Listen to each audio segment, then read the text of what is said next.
Hello, everybody, and welcome to 3 Point Perspective, the podcast about illustration, how to do it, how to make a living at it, and how to make an impact in the world with your art. I'm Jake Parker. I'm Lee White. And I'm Will Terry. And all three of us are professional illustrators, and we've been working for a combined 50 years of experience. And we, Jake, 100 years we've been working. We've got a century of education. We've got 50 books between us. That's what it is. 50 published children's books. And we've all taught illustration at the university level. So take that to the bank. Boom. Each week we're going to give you guys a different topic on illustration. Sometimes we're going to agree, and sometimes we're going to argue, but each time you're going to learn something new, we hope. We do hope. So nice to have everybody here listening. I don't know where I'm going with that. But, let's talk about who brought, how is this podcast happening? Is there anybody responsible for it? Any company you might know of? That's right. Okay. So this podcast, I don't know if you guys know this listening out there in podcast land, but this podcast is solely exists because of SVSLearn.com. They are paying for the editor. They're paying for our time to do this podcast. And we really love those guys over there at SVS. We really love those guys over at SVSLearn.com. What is SVSLearn.com? It is, if you want to become a children's book illustrator, this is the place you got to go to learn how to learn this craft, to master it, to get the fundamentals to do it. Basically, from picking up Photoshop for the first time, because there's courses on how to do that, to advanced book cover design. There's courses on that and everything in between. Over 80 courses. I don't know how many hours of instruction. But check it out, and it's all available to you for 7 days for free right now. We're running a thing at svslearn.com where you can sign up for 7 days, try it out, see if you like it, and if you do like it, you don't have to do anything. You just are subscribed, and you can do this. Do these courses. I should have. Let me take the reins for a second, Jake. Thank you. I just wanted to announce that SVS is offering some interactive classes, and the next term starts in the beginning of May. Hopefully, this podcast is out by then, and you guys can sign up. But we are doing trimesters, and there's a schedule that's there, and you can sign up for these different classes and work one-on-one with either Jake or Will or me or a host of other teachers, and those classes are typically anywhere from 5 to 10 weeks. Yeah. One in particular we want to talk about is Sean's dinosaur one, right? Isn't that the one? I have a really great teacher. Yeah, he's amazing at rendering dinosaurs. He came up with this whole book that is a kind of a spaghetti western kind of theme with a dinosaur slant. So all the cowboys riding dinosaurs. It's awesome. He did a whole book on it, and I thought, man, these things are so cool. I just want to see him, do a tutorial. So he made a tutorial for us. He did a couple of different demos with a full city and stuff, and it's just amazing. And we thought it would be cool to do an interactive class. So he's teaching one. I'll say that we're probably going to laugh more now that we're recording for the video, because before I couldn't see you guys. It's true. And I got a partition between me and Jake, and now when you start to screw up, I can see your facial expression. Yeah, it's different. It's funnier. The thing is, though, I can't hide behind all of this stuff. I play with stuff all the time during the podcast, and now, I'm recording from my son's room now, and he's got all these cool little things safety scissors. For some reason, regular scissors. When I'm holding regular scissors, it just makes me think these are sharp. Don't run with them. Maybe that comes from years of parents saying don't run with the scissors. But whenever I hold kids' scissors, I just want to make stuff. I don't know why. It just makes me want to cut construction paper. This cool thing too. Check this out. Lee's gonna be finger painting. Holy cow, that's cool. He's got this pen holder that could also double as a hat. Yeah. Okay, nice. All right, so you guys can't see it in the podcast, but we are recording this for video. So if you guys want to look at our ugly face, you can see. And you know what? Maybe we should ask people if they want to let us know if they consume video on Periscope or Twitch, because we've been thinking about possibly uploading there as well. Yeah, but that's not going to happen for another 3 to 6 months. Okay. Probably, we could still find out. Yeah, you're right. You're right. We'll find out. Let's get into the topic. People are turning off. I can hear it. No, come back. Wait. It's taking us longer and longer to get to our topic. All right. Here we go. Our topic today is all on Lee. He's the one that wanted to do this topic. We're just going along with it. No. Lee, you want to tell us what we're going to talk about? We're going to dive into today. I do. Yep. We today's is going to be on work-life balance. We've been getting a lot of requests for this topic, and we had done one. There's been different versions of this podcast before. It used to be a webinar, and I think we did a work-life balance, but there's a lot of different angles kind of want to go through and modifications from what we talked about back then. So let's I want to just dive into it. I know everybody's concerned with it. It's something that affects you each day. And so there's a couple different angles we're going to hit this from. And I guess let's just go ahead and dive right in. The first topic. Go ahead, Jake. Before you dive into it, I just want to state, like, what is the problem here? Like, are you seeing people who are just so focused on work that they've neglected any sort of personal life? Or are you seeing people who are like, how do I have time to work on my portfolio when I've got, this show to catch up on, I've got these family things, obligations I've got to do, I've got a day job, I've got this, I've got that. I mean, I think it's all of the above, and so I wanted to hit that in a little bit more of a balanced kind of way. I was originally the version that I was going to do of this podcast, which I told Will and Jake yesterday, was going to be just focusing on, okay, so you've achieved work-life balance, and what do we do with that time? And so Jake, Will, and I all have these extracurricular activities and things that we focus on. We were going to talk mainly about that. But after just thinking it over in my head, I do want to go into, before we get into all that stuff, how just the basics of establishing work-life balance, because I think that's going to be the most beneficial to the audience and to the listeners, and steps that we've gone through and different phases of our career that we've gone to achieve what I would consider a decent work-life balance. Do you guys feel like you have work-life balance? I do. Will does. In fact, Jake calls me Mr. Work-Life Balance around here. I don't know. I think Will's life side of that equation is getting more than work. No, he works hard. We were joking the other day because we had been talking about this, and Will was at the office on a Saturday, and we were texting on a Saturday, and Lee's like, "What are you doing at the office? Weekends are for playing or whatever." That's right. And I'm like, Will checks out every day at 2 or 3, so he has to work on the weekends. That's right. He's not getting anything done during the week. Meanwhile, I was texting that from the movie that I was watching. Nice. What was it? Captain Marvel. Nice. Do you guys think that it's as I was going through the different phases of my career and transitioning from a student, do you guys think that having a work-life balance is possible at all times? My answer to that was no. So there's some phases, and I guess you got to just figure out which phase you're in. Some phases are not going to have work-life balance. I remember when I was in school at Art Center, it was a disaster. I mean, I had no work-life balance. It was boot camp in every sense of the word, and I was doing art from the second I got up to the second I went to sleep. I didn't have good working methods back then either, so maybe I could have attained a little bit better, but everything was thrown off.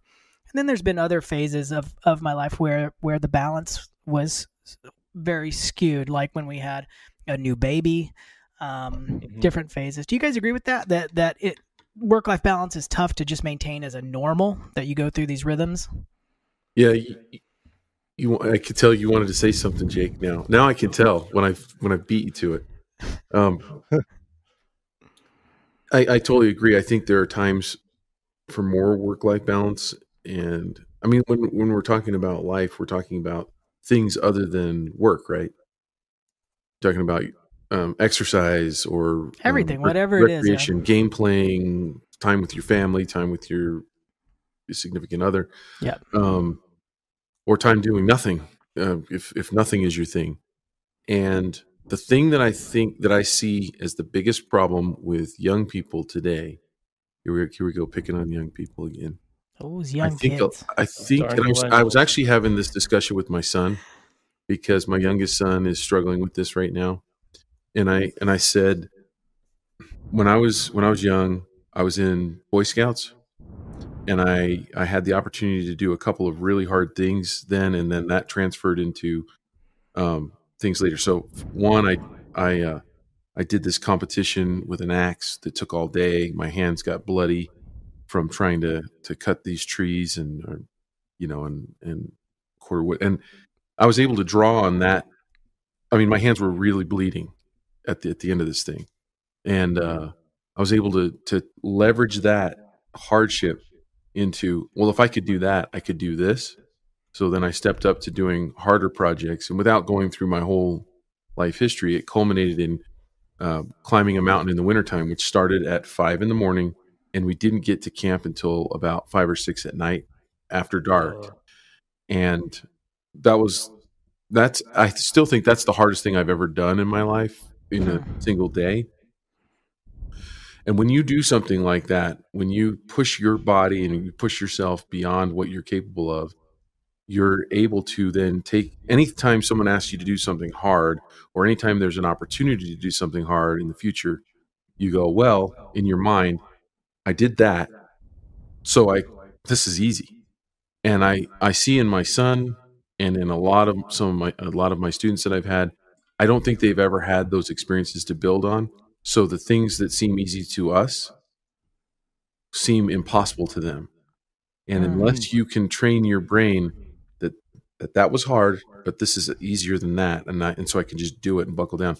I see kids that they've never, and let me preface it with this: I still feel like, compared to the hard work that people have done on this planet, I've never put in a hard day's work in my life. If you look at history of what people have gone through, Yeah, it's true. and I could give examples of that, but I'm not going to. But I've never worked a day in my life.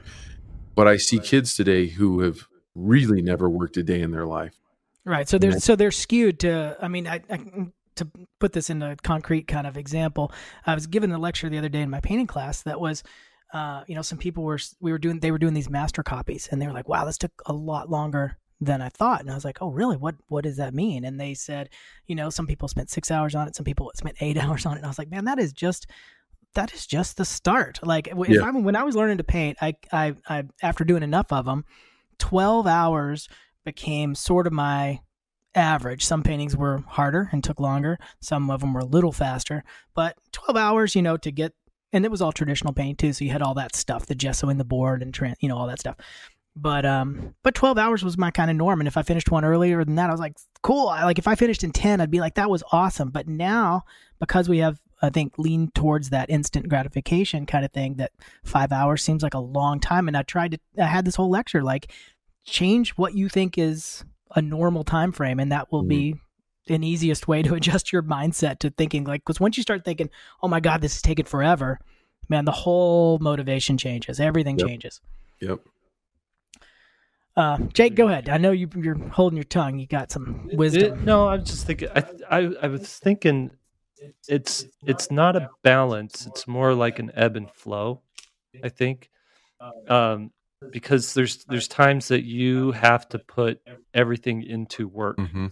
Times of life and times of the year, I would say. Right. Or the project. Or a project. And so at those points, your life becomes your work. And then there's other times where life needs to sort of focus more on your family or on friendships, things like that. And so it's okay to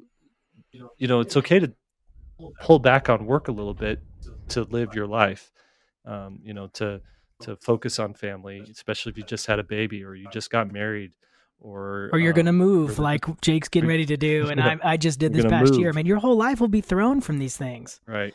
Or a death in the family too. Like my mom died last week and I'm taking time off this next week. And I've really dialed back on the work that I've been doing just to kind of reflect and think and plan stuff to do with the family and things like that. So there's those things. And then I think there's also, I think though there's a way for you to have this sort of ebb and flow day to day as well. And the main rule that I've been trying so hard to work on these past few years is to be present wherever I'm at or in whatever I'm doing. So if I'm at work, I am 100% doing work. If I'm at home, I'm 100% doing home, family stuff. If I am playing, I'm 100% playing. And I'm not trying to answer emails while I'm like, running or biking or whatever. And when I'm with the family, I'm trying to stay off my phone, trying to not to check things. And when I'm at work, I'm trying not to, uh, uh, play. I'm trying to get some work done. That's a great point. I do have a little list of things I'm going to give later, that things that'll help achieve a work-life balance. But I want to highlight that because Jake's kind of leading right into it. And Before you do, go ahead. I just want to say, like, you kind of snuck that in there about your mom dying. Mm-hmm. And I just want to say that it was really nice for me to watch you go through that. Not nice in a, I'm glad that you went through that, but just, it was nice to be able to share that personal side. Because we all go through those things, and in fact, all three of us are kind of going through parents that are having problems right now. And yeah, but it is that's another facet of life that is so important, and to see the way you've handled it is it's been really neat. Yeah, well, I appreciate that. And I mean, there's been several days where I've been super down and super bummed, especially when she was towards the end before she died. She was really not doing good. She had lung cancer, and the lung cancer was spreading. And I flew down to Arizona to spend some time with her earlier in the month. And as soon as I got back, it looked like, hey, she could rally, and she could do better, and she could, be with us for another 6 months or a year. Or, if her trajectory stayed the same, it could go, down fast. And as soon as I left, she started degrading daily. And the next week, I had to go to Emerald City. And the day before Emerald City, I was like, this is dumb. I don't want to. Emerald City's a Comic-Con. I should mention it's a comic convention in Seattle. I was just like, this is dumb. Like, I should probably go down to Arizona. I should, at least I should just be super available. And I talked to my sister about it, and she's like, you know what? Do what you have got planned to do, and if any sort of emergency happens, or if mom, says, "Where's Jake? Get him here." Like, we'll just get you down here. We'll fly you down. We'll work it out. And I was like, "You're right." And that led me into thinking, um, my mom wouldn't want me to. She was the type of person where she didn't want to like cause too many waves or cause me to neglect my family or to neglect my work because of her. And she always knew that like I had to provide for a family, and I had a family that needed a father and a wife that needed a husband. And so she sort of wanted to like, she was really cool about stepping back and letting me do those things. And I felt like at this period too, like I had that last moment with her. I had that last visit with her where I, could help take care of her and could spend some time with her and talk to her and, just hold her hand. And, um, and that was a really good last moment. And then I was able to shift into, now I've got to do the things that I've committed to and not let other people down and not let my family down, and do what I need to do to provide for them. And I think that, that's sort of the way that I do my work life balance. There's these compartments, and I stick the things into them. And when I'm in that compartment, I am in that compartment. I'm not like straddling two compartments at the same time. So I was able to go to Emerald City, and there was this undercurrent of worrying about my mom and thinking about my mom, but I tried to not let that get in the way of me doing a good job there. And then when I came back, I had work to do here, and it's like trying not to let that interfere. And then when I am at home and when it's time to think about it and to worry about it, I'm all in. I'm 100% in, and I'm, talking to my sisters and figuring those things out and working on it. So, man, rough thing to go through. I'll add to that too, because it's an important point you're bringing up. Is two things where I was going to go with. Kind of one of the tips is that I have written down is work with intensity, and that is something that I think a lot of us can do if we think about it. Like what Jake's saying is a very conscious choice. Like, I'm here and I'm working and I'm going to work and I'm not going to mess around. That's why Jake always turns off every time me and Will are talking. He's there to work. But it's an important thing to think about, and to apply that to all areas of your life. And going back to, part of the reason that we're having this episode is balancing out your life. There's the work side of everything, but then there's these personal things that and somehow art in particular is kind of an overwhelming thing to learn. There's this undercurrent, and I don't know if you guys feel this. Maybe it's because I went to art center, but you should just be working all the time. That's kind of the gist that how people talk about illustration, a job as an illustrator. I'm busy. You ask somebody, hey, how you doing? Oh, I'm busy. And it's just kind of weird. And I'll share a personal moment that kind of ties onto what Jake's talking about. When I was in my early 20s, my dad got cancer, and it was kind of out of the blue. And I was living in California. He's living in Nashville. And I'd never had anybody die. I'd never had anybody get sick. And my family's pretty healthy overall. And he was young, 54 years old. And so, it was time for me to probably come home and check on that. But, I was talking to him on the phone too, and he was, maintaining a kind of chipper attitude. And so I have all these friends in Nashville. I grew up here and friends around the South. And so I tried to coordinate with everybody's going to different colleges and jobs and stuff. And I tried to coordinate this trip that I was going to come back and see my dad. I wanted to see all my friends too. So I'm waiting like, this friend is coming in 2 weeks. I'll schedule it then. I tried to get the biggest bang for my buck. And my dad died while I was en route to Nashville. And if it's the one regret of my whole entire life. If I could change that plane flight, I just didn't appreciate how valuable and how short all this stuff is. How old were you? I was in my early 20s. Yeah. And he was 54. I had never had anybody die like that. And so I just didn't even think that was a reality, even though I know that cancer just, is a big thing. I just thought, you just go through it and you go to chemo and, you just kind of play a best case scenario.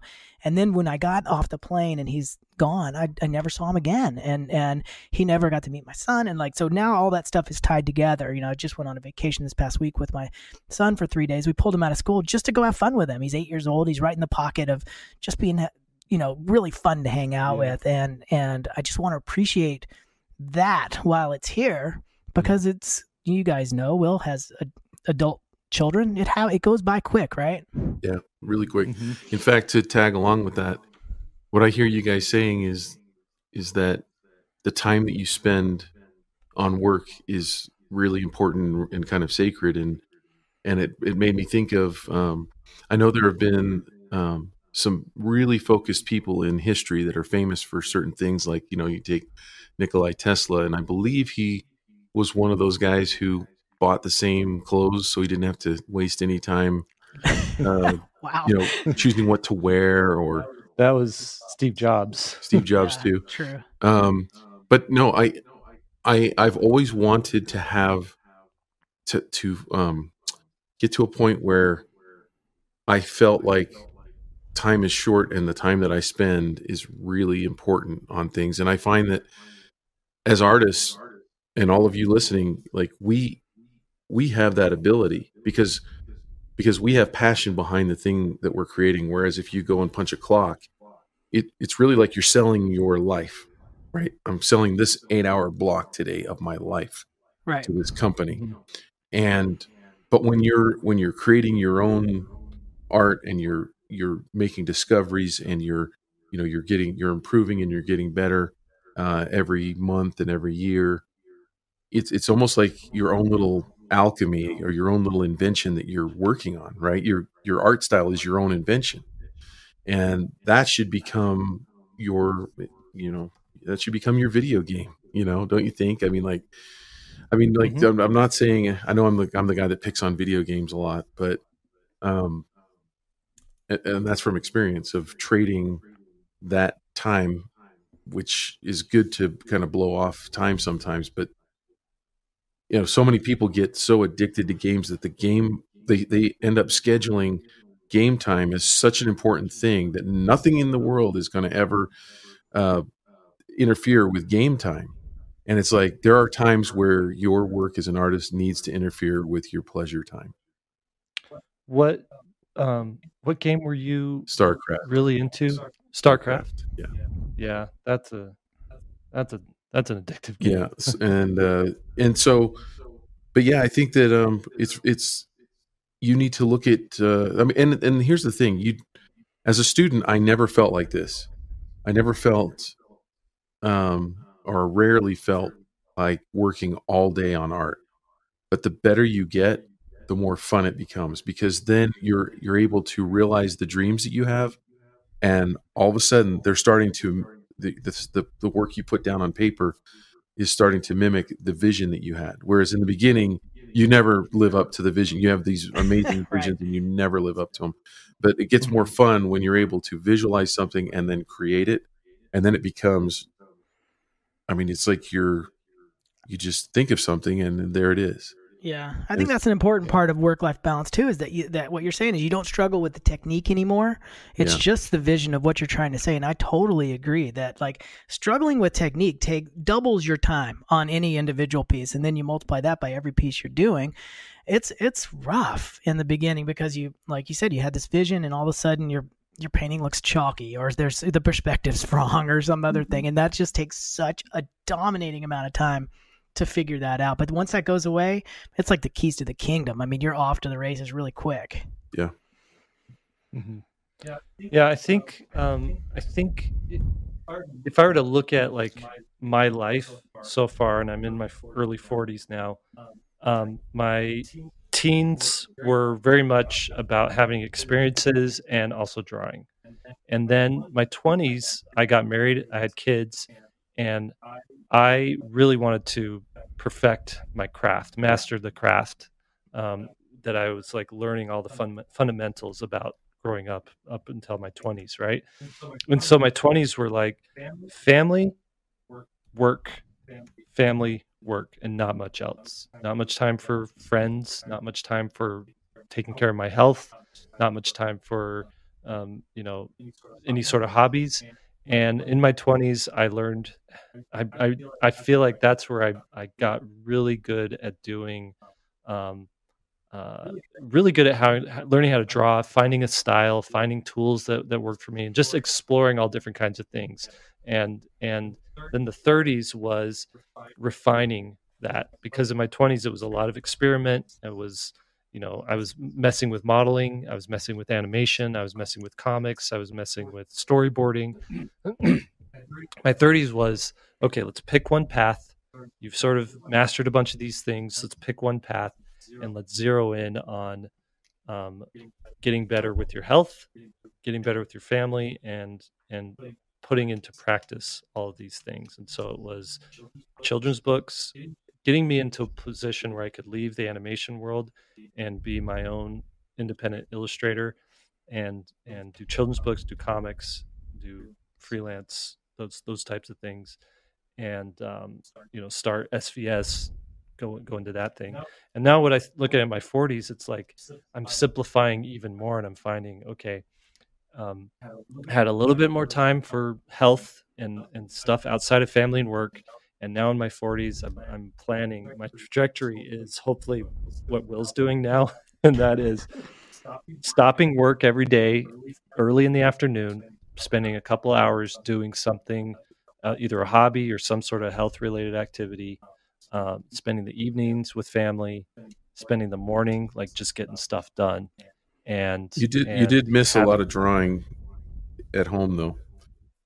So I do. Yeah, there is a drawing at home, right? But you're also telling me you're practicing your instrument, you're learning the bass. Yeah. Hey, we'll get to that stuff in a little bit. Don't get too far ahead of yourself. Anyways, is that kind of where you wanted to go with that? Yeah, I mean, I don't know where I want to go with all of it, but that's good stuff. I mean, like you're saying, there's different phases that you go through, and I think that was a perfect illustration of that. I guess to wrap up that part is, if you're going to go, it's going to ebb and it's going to flow, like Jake was saying, and just try to plan. I'm trying to give some concrete things that people can do so it doesn't seem like we're just rambling. If you're going to be entering some phase where it's going to be busy, just go ahead and plan on that. Spend time with the family. Do whatever you're going to do that's giving you that life balance, in anticipation of, hey, during this month or during this whatever couple of weeks or days, I'm going to be working and it's going to be hard. And just knowing that that's going to happen, don't think that you can maintain that forever. And that shouldn't be what you want to maintain forever. So lean into your free time, and then lean into work when that has to happen. So that's kind of our step one that we're going to give, is work with intensity, and when you're doing one thing, do that thing as full as you can. I agree. So that's good. Yeah, so I think that's pretty good. I'd like to talk about different ways that we have achieved work-life balance too, aside from working with intensity. I had a couple of things that were important to me, and I'll see how you guys relate to these things. One of the biggest things that has changed over the course of my last 15 years, I'd say, is in terms of trying to balance out my work life balance, is lowering my monthly expenses. I know how that sounds so unsexy compared to all the stuff we just talked about, but what are you talking about? Lowering your expenses is so much easier than making more money. If you look at how people spend time, a lot of it has to do with earning money. I mean, that's where most people spend most of their day. And so if you have a full-time job and then you got to work that, 8 to whatever hours, 8 to 10 hours a day, and then you're going to try to practice illustration outside of that, and then you're going to have a family outside of that. Well, there's only so many hours in the day. There's not going to be balance with that. So my first question, and everybody's got a different answer to this, is, can you lower something so you don't have to work? Can you turn your full-time job that you have to have into a part-time job that you have to have? Then all of a sudden, you've just freed up half your week to transition to something. And I'm not saying that everybody's situation is going to be able to do that, but if you start investigating it, a couple years back, I was fortunate enough to come across a couple of podcasts, and it's rare that I'm going to recommend things, I guess, so specifically, but Dave Ramsey is one of them. He was just fantastic, and if you guys don't know him, he's a financial kind of planner, I guess, life planner, that really started me thinking about being debt free. And I'd never really thought, here in the United States, there's so much credit and so much money thrown at you all the time that you can, they give you enough rope to hang yourself with, if you guys have heard that phrase. Yeah. When we were first searching for a house, I had barely any income, and had not too much of a record. This was before the big crash. They said I could have like $350,000. That would have destroyed me if I bought a house for $350,000. But they said, here you go, you can have it. And luckily I didn't fall for that trap.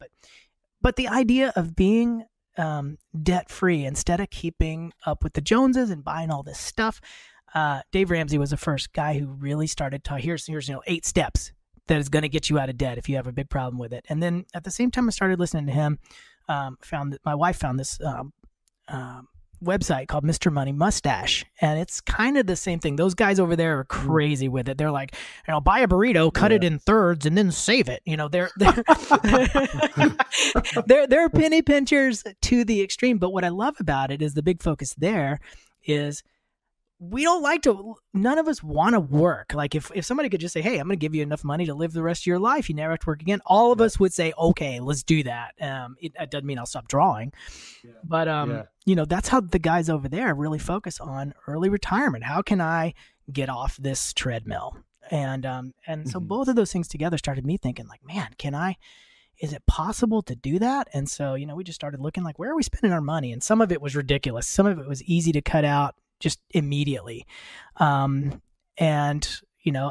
forward 8-9 years from that point that we started doing this stuff, we're debt free. And that has made a massive difference because I can do what I want to now.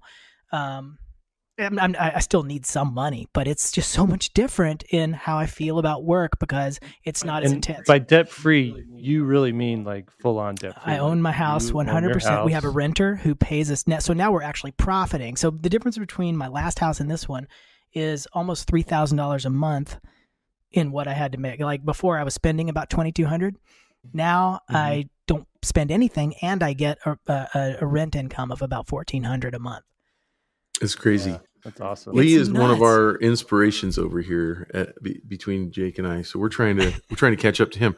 But I have a question for you that I've never really asked you before. And if you don't want to talk about it, you don't have to. Sure. Now that I've got you scared. If I'm at home, because I've talked about this on my YouTube channel, how we went through our financial meltdown and how we kind of came back out of it and how we're doing great now. Yeah. When you're in it, and I mean, when you're struggling to know where, I mean, I don't know if I told this on there, but there was a time where I was waiting to be paid from a couple of different jobs, freelance jobs. This was this would have been in the late 90s. And so quite a while ago. And there's no money coming in. And we were done with money. And I've talked about this on my YouTube channel. We had to learn some really hard lessons with money. But, you know, I thought, well, for sure, I'm going to get these checks in the mail. They're going to come in. And they just didn't. And I had been saving my coins. And I had to break into a coin jar to put gas in the tank and to go get food at the grocery store. And I thought, well, this will last us another probably week and a half. And still no checks. And I had to I had a big jar of pennies. And I cashed in the pennies at the Coinstar or at the bank. And we got it was like $20 worth of pennies. And I stretched that. I shopped like I've never shopped before. It was a bag of potatoes. It was a loaf of bread. It was a gallon of milk. It was, you know what I mean? And we ended up not driving and finally after another week, I got one of those. And I'm calling the clients that I've been working for, like, hey, is that check gone out yet? You know, anytime. Yeah. And that was frustrating thing. It was seared into my brain. Like, you're an idiot because you didn't have to go through this pain point. You know, you're doing something wrong.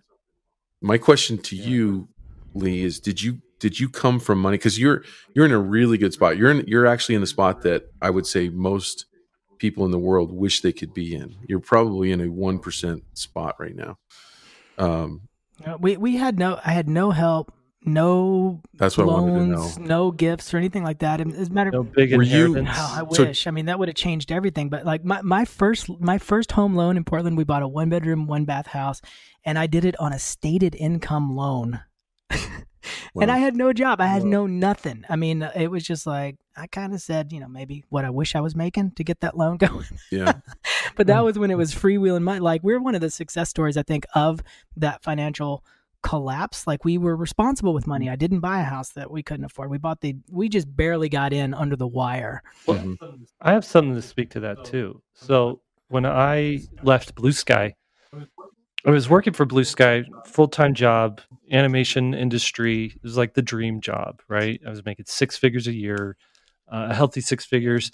And I was like, this is good, but the thing I really want to do is to be independent, work for myself, work out of my home office or whatever, do the projects I want to do. And I knew that in order to do that, my income would drop drastically for years until I could get enough work and enough things going until I was matching what I was doing at Blue Sky.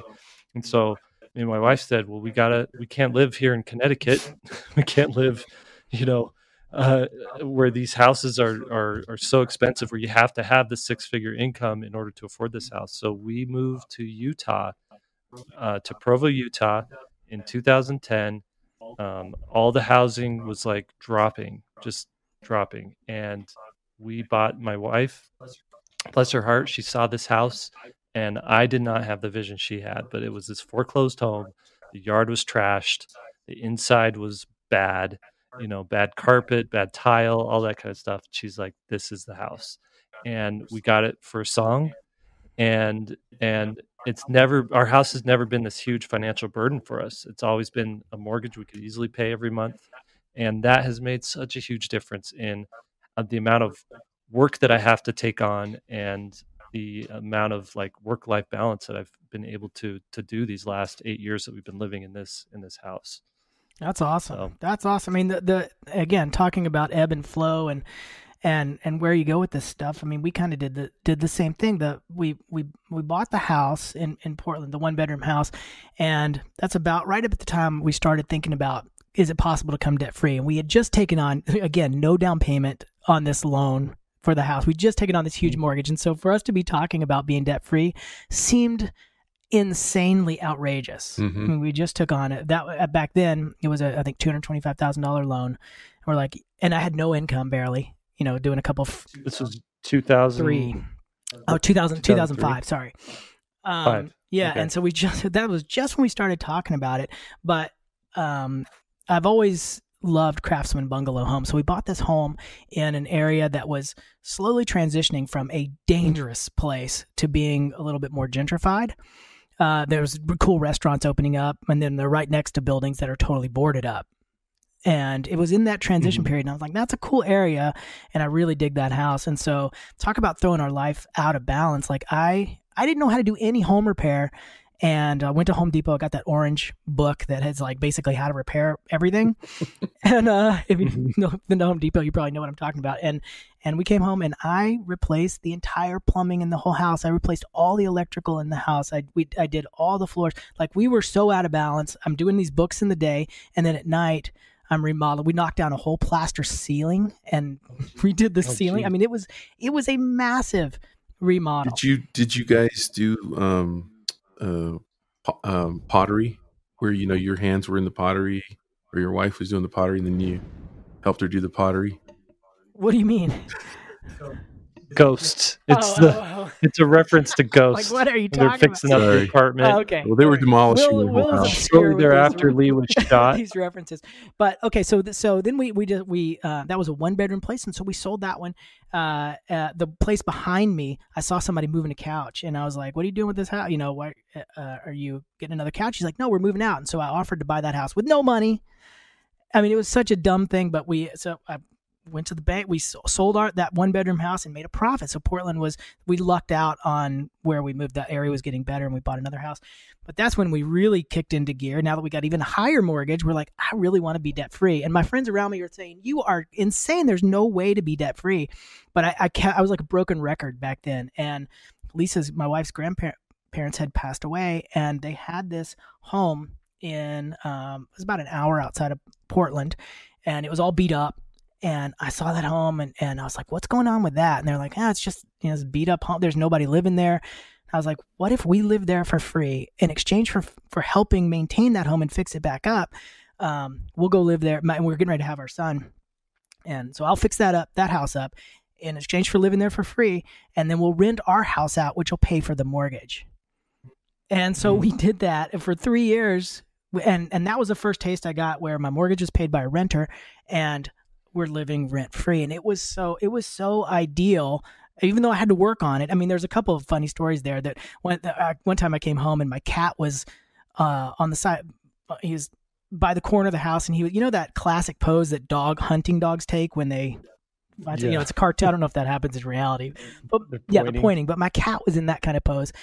And we're not country people. That's one thing we found out too. And so my cat was in that pose, and I was like, "What is the cat doing?" I've never seen the cat do that. And I'll walk around the corner, and there's a bear standing there. Oh, wow. Oh my gosh. In Portland. Huge big bear. Yeah. I mean, we're in the country at this point. And so I went, I grabbed the cat, I moved the cat out of the way, and then I'm like, why am I messing with the cat? There's this bear right here. I should just run inside. But we didn't like living out in the country. Lover of animals. And so once we got the idea of renting our house out, and I don't want to go into this whole thing. I'm probably going too deep in this, but 3-point perspective, the podcast about illustration, real estate. My point of the whole thing is, and how to make once we had rented out a house, real estate work for once you. we had rented out our house, we got the idea that it's possible to rent out your house. So anytime we go on vacation after that, we would rent our house out Airbnb. And the point I'm making, again, not to get too detailed with housing stuff, but we started making these huge sacrifices and these huge strides to living debt free. And and those are some of the things that we did. We suffered out. We did not like living in the country, but we did it because it worked for our situation and it had moved us towards that goal. And renting our house out Airbnb was a lot of effort to get it ready to do that and figure out how to do that. But it moved us closer to our goal. And then ultimately, I'll wrap this up with a bow. We had to move from Portland. If you are an artist and you're living in an expensive city, you are not going to be able to get debt free. There's just no possible way around that, unless you're independently wealthy or there's some other money stream. We moved from Portland, which is expensive, to Nashville, which is not super cheap, but it's definitely cheaper than Portland. And that was that move was a 5-year plan. And that allowed you to buy your house and the rental property and back. Correct. But I spent 5 years. The third house we bought in Portland was a 5-year remodel, getting it ready. It was in the same shape as the first one. I did 12 years of remodeling and I hated it. I was so out of balance because of it and exhausted from it, but it set the stage for this final move. And so it was a long-term plan. Ultimately, going back to my point, which was lowering your expenses takes effort. It takes some time. You may have to move. You may have to shift stuff around. You may have to lower your standard of living. You may have to get roommates, but whatever it is, if you lower how much you have to make, your time will expand. Okay. So step one was, what was step one again? Go to Dave Ramsey's website. I don't know what's No. No, that we talked about. Step one was work with it's okay to work with intensity. Yeah. Work with intensity. Step two is lower your expenses. What's step three? Step three is for me is well, do you guys agree? Do you guys want to add anything to that last point? I want to add this, that how do you feel today about having to take a job versus how you felt 20 years ago, 15, 20 years ago? What do you mean? Okay, so you get an email from a client and the job is, I know, I've got your dog. No, I don't. Walter joined us today. Hey, Pupper. I mean, the whole beginning of my illustration career, I took everything that came in because we were spending everything we made. We were dumb with our money, and because I needed so much money, I didn't have a choice. When a job came in, I took it, and there were a lot of jobs that I took that I hated, that I didn't want to do. So I'm asking you, like, how do you look at when a job comes in now? You don't have a house payment. You're getting all your bills paid by your renter. Mm-hmm. Me and my wife, maybe I can't say this on the air, but me and my wife joke about it as having FU money.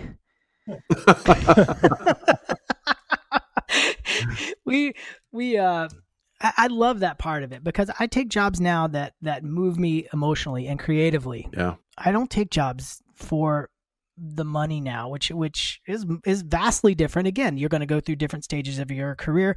In the beginning, I take everything, not just for the money, but I need to be published. That's one of the main things. You got to have some credibility of working as a pro and meeting art directors and all that stuff. And you got to go through that grind.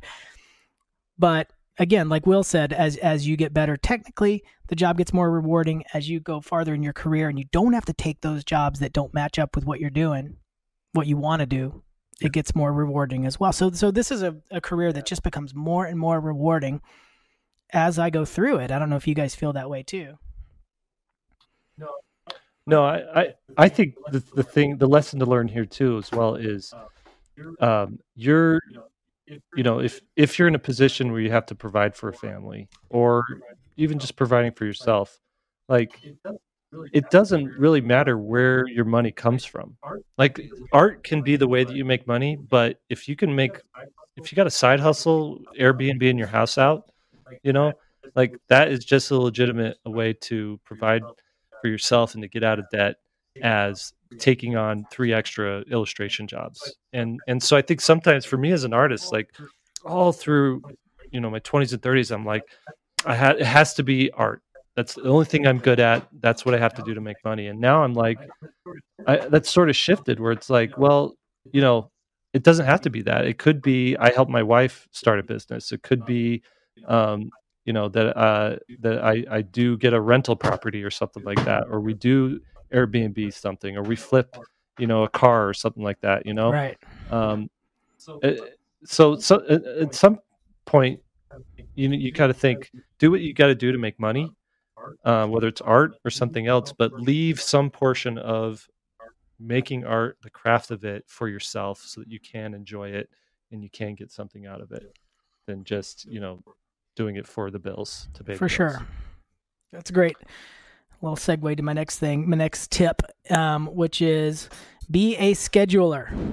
I often joke with Jake about his lists and things like that, but truly I respect it because he's, it goes along with working with intensity. Is if you don't know what you're supposed to be doing, how are you supposed to work with intensity? And Jake's really, really good about saying, hey, from 8 to noon, I'm going to be doing this thing. And from, 3 to 4, I'm going to be doing this thing. And everybody has to get a handle on that. There's different techniques. For me, I work about 8 hours a day-ish, and I work in 50-minute blocks. And when I'm in that 50-minute block, I work. I mean, it is 15 or 50. 50. So I take 10 minutes off. And this has to do with health, which we'll talk about in a little bit. But in those 10 minutes that I have in between those work blocks, I stand up and I'll walk around. I mean, illustrators are the most unhealthy bunch because when we get focused, we can sit there for like 5 hours and not move. Our legs are stationary. We're just stationary. It's just so bad for you. So I get up, I move around. I have a little. Can I just throw in one little thing with that as far as taking care of your health? One thing that made a huge difference. So as an illustrator, a lot of times your posture can be really bad because you're leaning over, you're in a weird chair situation. I actually switched to a stool. So I've been sitting at a stool for the last, 6 or 7 years. And what that does is sort of forces me to not arch my back the wrong way, but to just kind of sit up straight. And that just allows me to not have as much back pain while I'm working. Anyway, it's a good side note. On that same note, I have like this. It almost looks like a climbing harness or something, but it basically is a device that kind of pulls your shoulders back. Like Jake said, the natural position for drawing is rolling your shoulders forward. If you do that enough, the chest muscles on the front side, contract. They get shorter, and the muscles on the back of your arm get longer. And pretty soon, that's your normal state. Like it's hard to actually get out of that state because your body has adjusted to it. So I have this. Anyway, it's important to think about the health. This is the podcast brought to you by the AARP. Oh God! Talk about geriatric concerns. These are long. What I love about the stuff we're talking about today is it's all long-term strategies. It's not just like one thing. It's hey, we're doing this for life. Let's figure out how to do it. Right. So be a scheduler. Working 8-hour blocks at 50 minutes a pop is how I figured out how to do it. It's not the only way to do it. Do you guys agree with that? That you need to be you need to take time to actually look at your calendar and figure out what you're doing. This has been huge for me because when I started working for myself, I'd get done with the day and be like, I have nothing to show for this day, but I've been in the studio for 8 hours or 9 hours, and I'm like, I don't know what I did. So I started doing a time audit where every minute of the day was accounted for. Like, okay, the last half hour, I confess, I cruised Twitter, I surfed Twitter, but then the half hour after that, I actually buckled down and got this illustration done. And then for these 3 hours, I was doing this. And for this 2 hours, I spent on email, clearing out my inbox. And I did that for months where I was just recording the time that I was spending and making to-do lists and checking things off just so I knew I could look at that list and say, oh, I did do this, this, this, and this. Once I had that time on it and I could see how much time was spent where, I could then whittle out stuff that was unproductive. So I could see like, oh, my hours where I used to think that like, oh, I get so much work done at night after the kids go to bed. And that used to be the case because I had a lot more energy. Now I'm a little bit older. I get tired. I realized 3 hours spent at night, I only get the same amount of work done that in the morning I can get done in like an hour and a half. So I'm 50% less productive at night. So what I decided was, let's take the times where I'm most productive and put my most creative work into those hours. Let's take the time where I'm least productive. And that's when I surf Twitter. And that's when I watch YouTube videos. And that's when I read a book or watch a movie or something like that.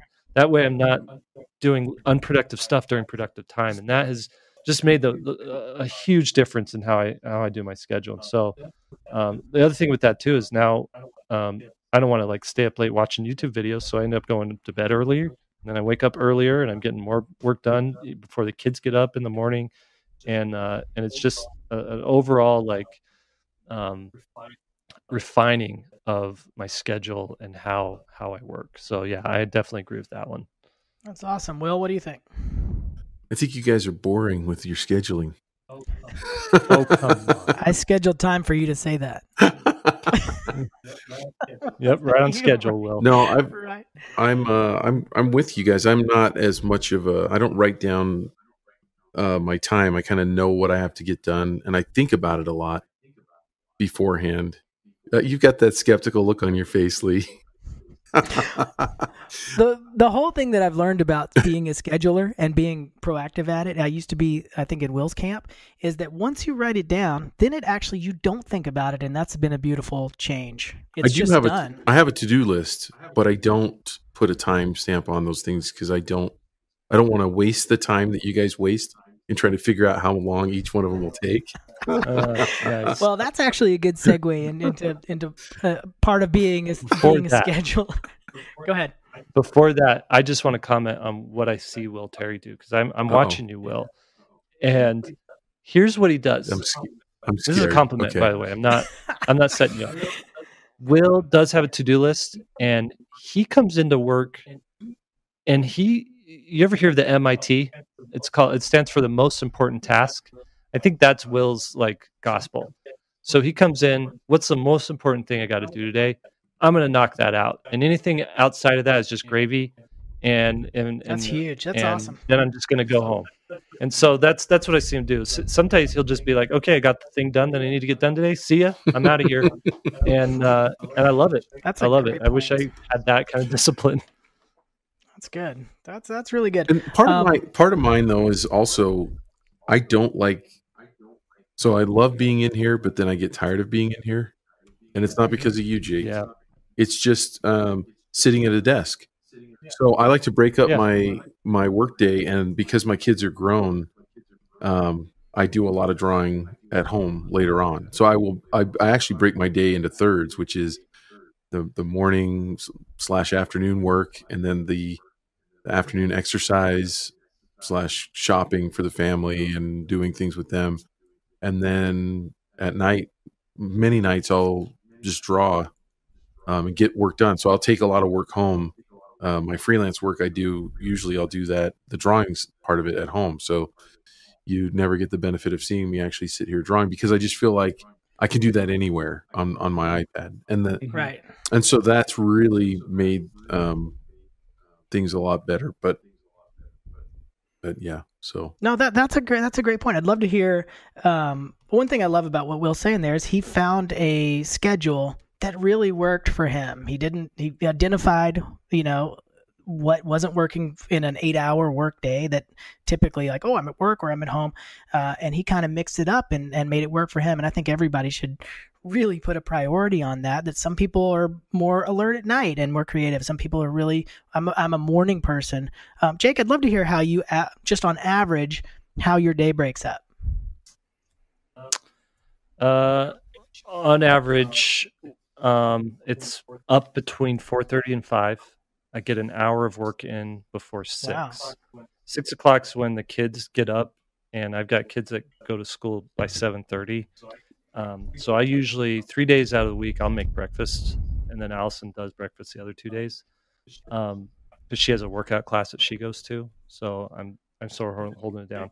But between 6 and 9:30 or 10, it's make breakfast, kind of do some house chore stuff, and then do my workout. So I'll do a run that takes anywhere from 30 minutes to an hour. And then I shower and commute into the studio. And then from 9:30 or 10 until 12:30 or 1 is straight creative time. That's when I do my most, cognitively demanding work. And same with the early morning hours too. Some really creative time. The afternoons I tend to carve out for stuff like this podcast. I really don't like that we're doing it in the morning. Sorry. I'm getting some work done while we're talking. I'm actually getting some headway on this project. Anyways, the afternoon is all administrative stuff. So checking email, cleaning out that inbox. I practice the inbox zero method, which is super helpful. And you guys can look that up, see what that is. We'll link to it maybe. Yeah, there we go. That's a good idea. Phone calls, meetings, podcasts, interviews, anything like that happens at the afternoon. I cut out about 5:30, and then from 6 until 7:30 or 8 is family time, dinner, spending time with kids, helping with school projects or whatever, and then I spend an hour at night just decompressing. I've been reading a lot lately, so I'm got my nose in like 2 or 3 books, and I just kind of go bounce back between them all and take notes on the books, and maybe write a little bit for whatever comic project I want to do, and then I'm out, and I try to get 7 hours of sleep at night. Excellent. I mean, you guys should also take note of that. I mean, look how it was so easy. I said, tell me your schedule, and he goes right into it. So it's something that he's thought about. Yeah. It's not just like random, like, oh, I don't know what I do. Well, I'll add one more thing to that too. So that's my work week. The weekend, because I'm so focused during the work week, my weekend is so unfocused. So Saturday, I sleep in. Friday night, I stay up late and watch a movie with one of my kids. Saturday, I sleep in. I'll go on a run, a nice long run in the morning. The afternoon, it's chores, it's house stuff, mowing the lawn or whatever. Sundays is completely day of rest. I go to church. I spend time with my family. We'll do board games. We'll make a dessert or whatever. We'll watch a Miyazaki film or something, and I completely unplug. I try not to even look at my phone on Sundays and just not even like worry about anything. And then by the time Sunday night rolls around, I am so like itching to get back to work. Nice. That it's like no big deal waking up at 4:30 Monday morning and just hitting it hard. That's great. Before I go into my schedule, I know everybody's on pins and needles waiting to see what I do. Should tell you guys that who's this podcast brought to you by? Do we want to do our midpoint commercial? Who is it brought to us by? Brought to us by SVSLearn.com, the place to go. Yeah, Will, tell us about SVSLearn.com. I'm glad you asked. Is an online children's illustration school. We have a lot of tutorials. We have a lot of small, short classes. We have some longer classes, and they're all kind of Netflix style subscription. However, you can also from time to time get into an interactive class where you get feedback from a teacher. Sometimes it's us, sometimes it's other teachers that we've partnered with. And it's a project that we love working on. It's been so rewarding and so much fun. And we have some big plans for the next year to 2 years. Yeah, I'll tease with some of those plans that we're talking about, doing some live events. I don't want to get too detailed to that because we don't have any details, but we are talking about it. And I did a few last year, which was cool. They were sort of like our test run, and they all sold out, and they were well received, and it was amazing. So we do want to do that and hopefully come to a city near you in the near future. Okay, so my work day is I tried to be like Jake, where I would wake up really early, and I'm a naturally early riser. Try to wake up and go straight to work, and I found that I was just meeting some resistance there. And I think one of the things I want to push to you guys is really feeling some of this stuff, and if you're bumping up against some resistance just internally, to try to change it. Like I'd wake up and I'd try to go to sit down at my desk, and I was just antsy. I had too much energy to just sit there and start working. Especially when my office was at home. I couldn't just stumble from my bedroom into the studio and start work. And so mornings for me is I wake up about 5:30, and that is going to be intense workout. I work out with weights. I go running. That is the first thing I do is athletic, always. And I typically spend about an hour to hour and a half doing that. And once I got on that schedule, it was perfect for me. I come back into the office or at home, wherever I'm going to be that day, and I'm balanced, and I've burned through some of that weird energy, and I'm ready to sit down and work because I've already gotten some exercise. And so that just was right spot on for me. You're like those squirrels early in the morning. They're like, okay, I'm out. I'm running around. I'm grabbing nuts. You got to get all that energy out first. Yeah, I guess I do kind of act like a squirrel. Too much energy, and I just get bored. I got sleepy when I tried to just work coming out of bed, even though I am a morning person. So I exercise first, and then depending on which day it is, Monday, Wednesday, and Friday, I've designated for being a professional illustrator. That's when I do my book work. I have a separate studio that's away from the home, and on Monday, Wednesday, Friday, I work there for between 8 and 10 hours. And that's where I do the 50-minute blocks, and I'm just focused on illustration. I don't answer the phone. It's a very focused time frame for me. And then Tuesday, Thursday, I've set up for teaching and SVS business and recording these podcasts, even though it's a Wednesday today. So you guys are throwing me off my schedule. A Wednesday morning. This is unorthodox. Yeah. Should be a Tuesday Everything afternoon. is screwed now for my schedule, but you just got to roll. You got to roll with it. And which I'll go over in a second, actually. Before you do though, would you just self-describe yourself as a workaholic? Naturally, yes. My wife jokes. I can never do anything halfway. That's a better way versus workaholic.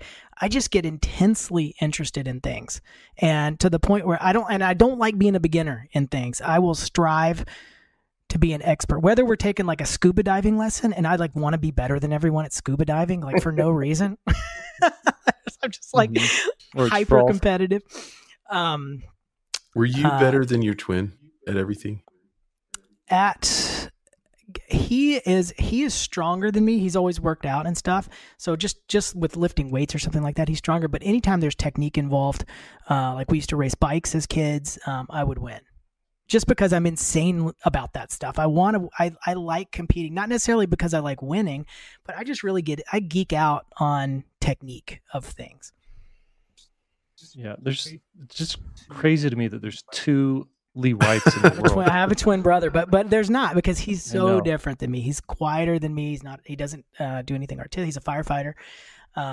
He doesn't do art. My friend, his two little brothers are twins, and he'd always joke around. This is my high school buddy. He's like, "What's it like, having to share a soul with someone else?" Like having to be split between two bodies. Me and my brother are like, shut up. We're fraternal, and so it's never been, two. We've never been two on the same page. Like when we raced bikes for a little while, that was like our common ground when we were kids. But then I got into skateboards and was competitive with that, and so I just get intensely interested in stuff. I'm not a workaholic. I like to do stuff, and I've always been that way. I can geek out on anything I'm into.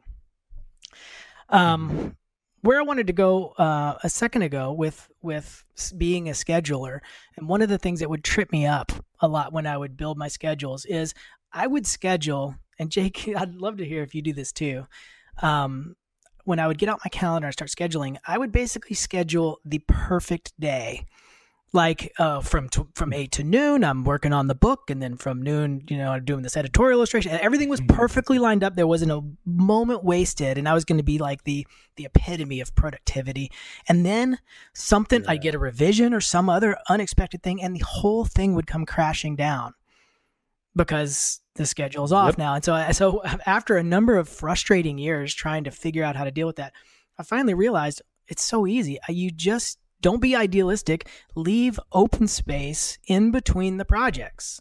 And all of a sudden, things started working out a lot more smoothly now. And you do have to obviously account for some things that you don't expect. But just by not trying to schedule a perfect day enabled me to have perfect days, if that makes sense.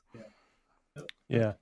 Nope. That's right. Don't get frustrated if your schedule gets thrown out of whack. But I like knowing what a schedule should be, so that if things are going off track and it's my fault, I can get back on track, and I just have like an armature to hang everything on, right?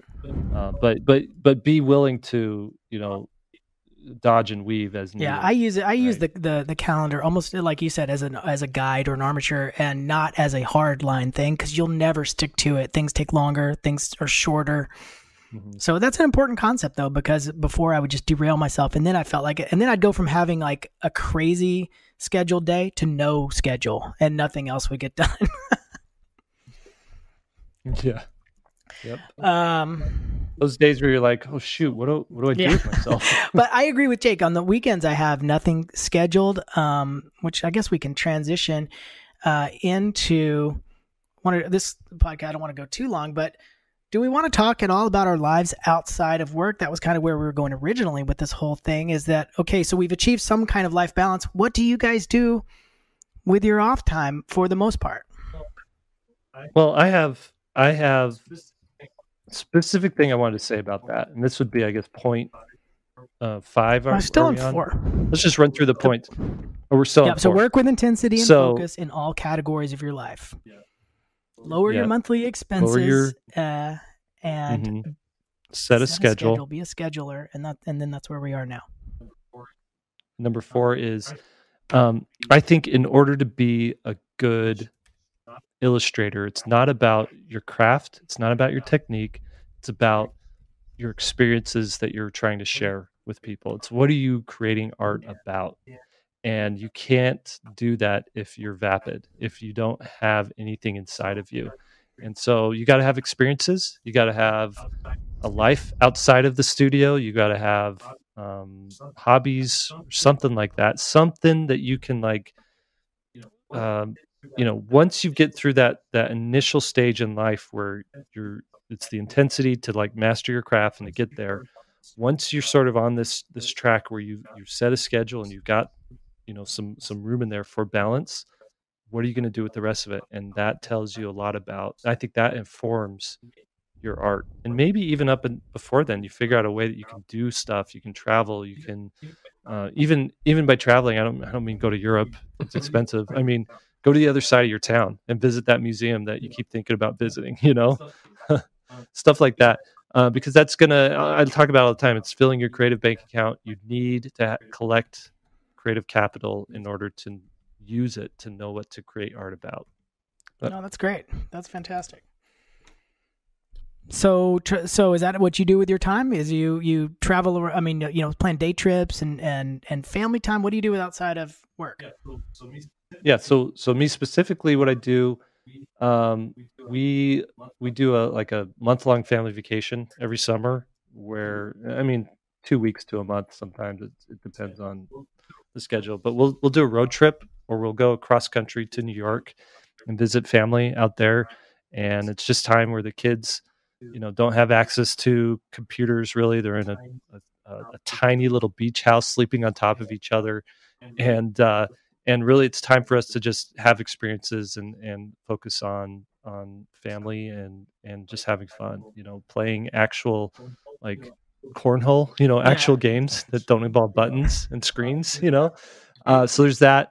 Day to day though, I raise chickens. So for the last 8 years, I've had chickens. And that's been really interesting and kind of a fun thing to do, but it definitely is a problem to solve. You guys say when we hung out this past summer, when we were traveling cross country, seeing Jake, there's one ornery chicken that Jake had that kept flying the coop, and seeing Jake try to chase that chicken down was one of the highlights of my summer.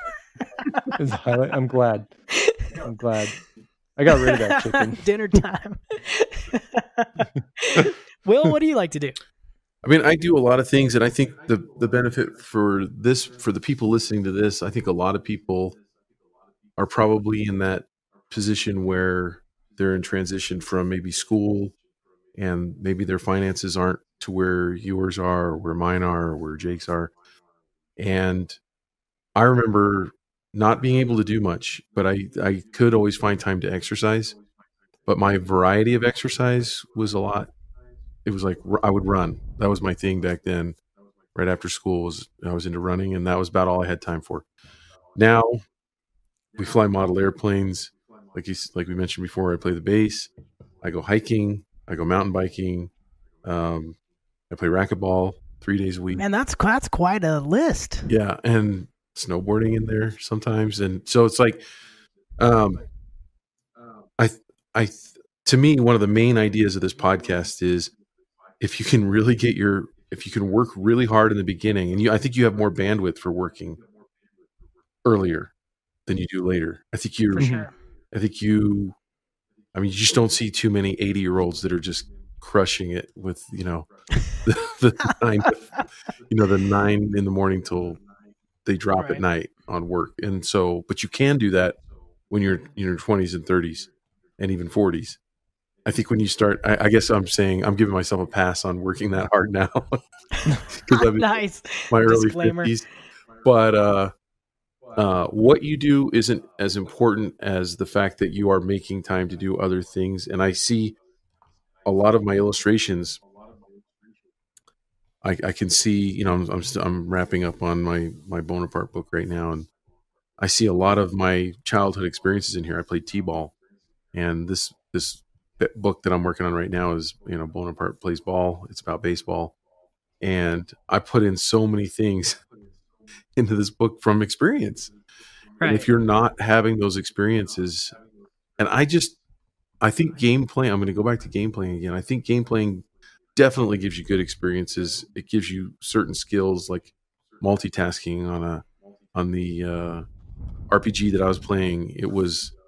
You're doing like 5 things or 10 things at the same time. You're managing things, and I actually make an argument that helps.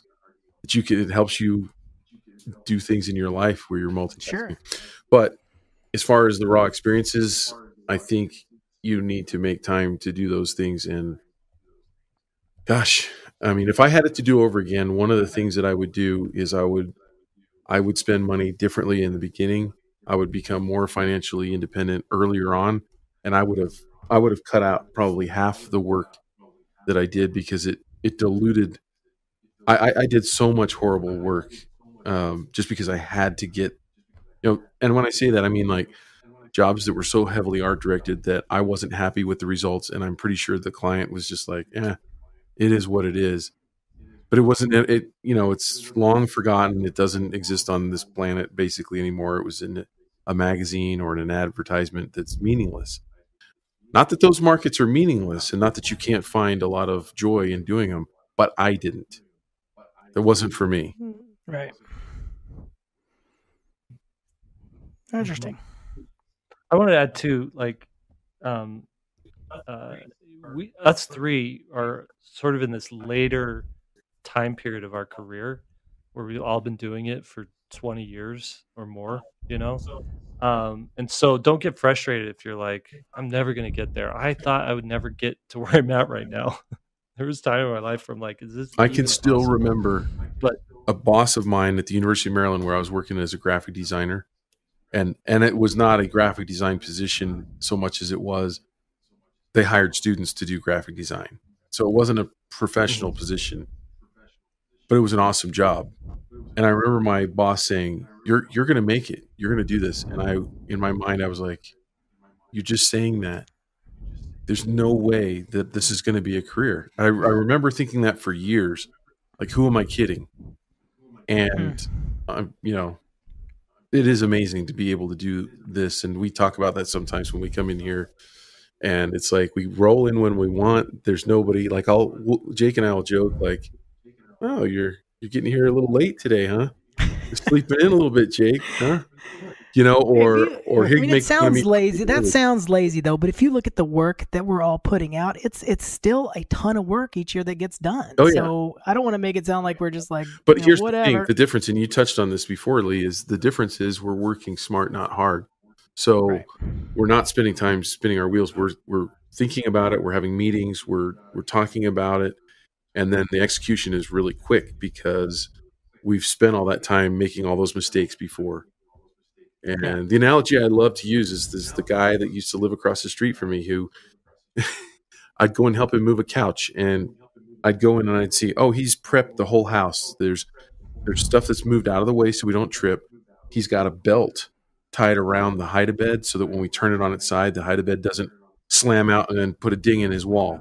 He's done all this prep work so that when he comes and asks me to help him move something with a couple other guys, we just move it and we're done. It's not a lot of mistakes made. And art is a lot the same way. When you figure out your process, you just sit down and crank something out and it just works out. because it's all the mistakes you're avoiding. I mean, you saw how fast I did those 2 character designs yesterday, Will. 3 hours to do it when, 10 years ago it would be a 10-hour job. But I've got a system down. I know how I'm working. And your intuition is finely tuned too. You don't you know when you're on the right track or not. Really. So the sad thing for a student is if you're working 10 hours on a project, don't pat yourself on the back because you really worked 3 good hours. Right? That's true. That's a good way to look at it. Yeah, my 10 hours, 10 years ago was a 3-hour project now. I'd like to talk. So I've got a ton of interest, and I'm not going to go into all that stuff. What I wanted to highlight though is how a couple of these things, like Jake was saying, illustration is about experiences, and how do some of these experiences that, aside from on the outside of illustration, how do they affect illustration? And one of the big driving forces of who I am today was what I did as a late teen, early 20s, a competitive skateboarder.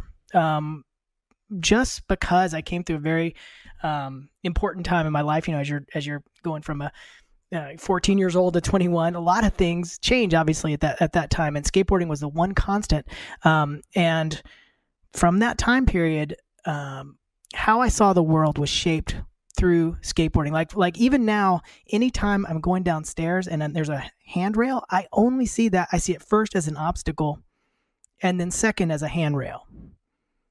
And it's the whole world is like that. If there's any slant in a building or anything, the first thing I think about is how I would skate it. And it's really weird. I mean, but I realize this as I go through life with other people who didn't have that experience. Like my wife never thinks like, oh, this would be a good handrail to grind down. She never thinks that. But how that affected my life in illustration is skateboarding to me was all about finding all these lines in these urban environments, in these skate parks and these pools. And it became a tool that I use for composition now in illustration. I mean, it's not a one-to-one direct thing, but I think the way that I compose a picture has to do with the lines that I used to see as a skateboarder. And then fast forward to now, I play professional disc golf. I'm a tournament level player. And the reason I play disc golf, it sounds so corny, but regular golf is like this too. It's not just a straight shot. Yeah, ball golf.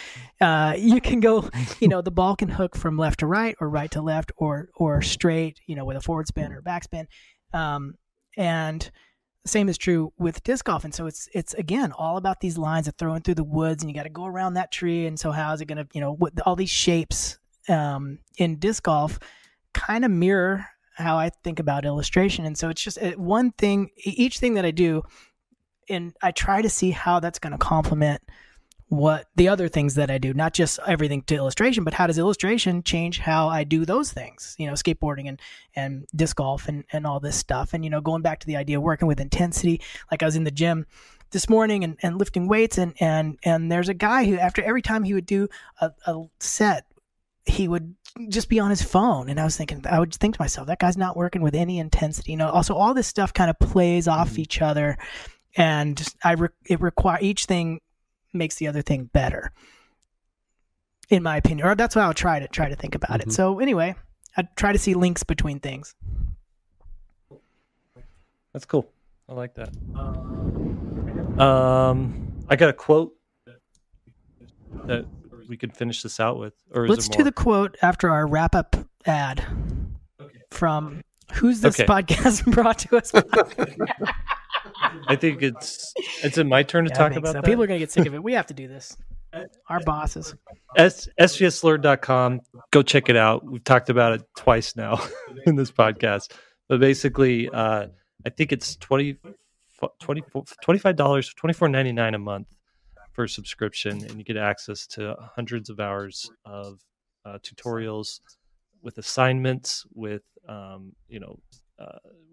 just top quality like video teaching, from everything from light and shadow, if you're struggling with how to draw shadows, how to add light to your drawings and illustrations, to we have a 20-hour course on children's books with interviews with art directors and editors, and in that course I make a book dummy for a children's book, and so you could see that from start to finish how that happens too. So I would check it out. And to wrap it up, I want to say, where's I don't have a quote. I have 100 quotes. I can't pick one. Come on, you got to pick one. You've already teased it How out. about this so one? we got to have a quote. How about this one? Make a daily appointment to disconnect from the world so that you can connect with yourself. I love that. And I think that's what this work-life balance is about. Disconnect from the world so you can connect with yourself, so that when you're back to connecting with your work, with your world, you know what to work on and what to talk about and what your work is to be about. Cool. All right, everybody. Thank you for joining us. This is 3-Point Perspective. It's made possible by SVSLearn. You become a great illustrator. I'm finding my notes. No. Here they are. Your hosts have been Will Terry. You can find his work at willterry.com. On Instagram, it's Will Terry Art. Lee White, his work is found online at leewhiteillustration.com, and go follow him on Instagram at leewhiteillo. I'm Jake Parker. My work can be found online at mrjakeparker.com, and my Instagram account is at Jake Parker. Podcast edited by Alex Sugg. You can find his work, or if you want to work with him, it's alexsugg.com. Show notes by Tanner Garlick, and Tanner also does an illustration for each episode as well, and you can see those on svslearn.com on the podcast link. But find more Tanner's work at tannergarlickart.com. So if you like this episode, please share it around. That'd be great. We podcasts live and die by word of mouth of others. So we'd love for you guys to share it and tell your artist friends about it. And one last thing, if you are watching on YouTube, we have how many episodes that we've already recorded on that you can get on iTunes? Oh yeah, this is like episode 27. Yeah. So we're just starting to put them on YouTube, and we'll start putting the backlog on YouTube as well. So if you want to join in on this discussion, you've got some thoughts about work-life balance, we have a thread in the svslearn.com forums. So you can join in the discussion there and tell us what you think. The forums are free to join. It's a great community there. Share your artwork as well and give critique some of people's artwork. It's good stuff happening there. All right, that's it. Thank you, everybody, and we'll see you next time.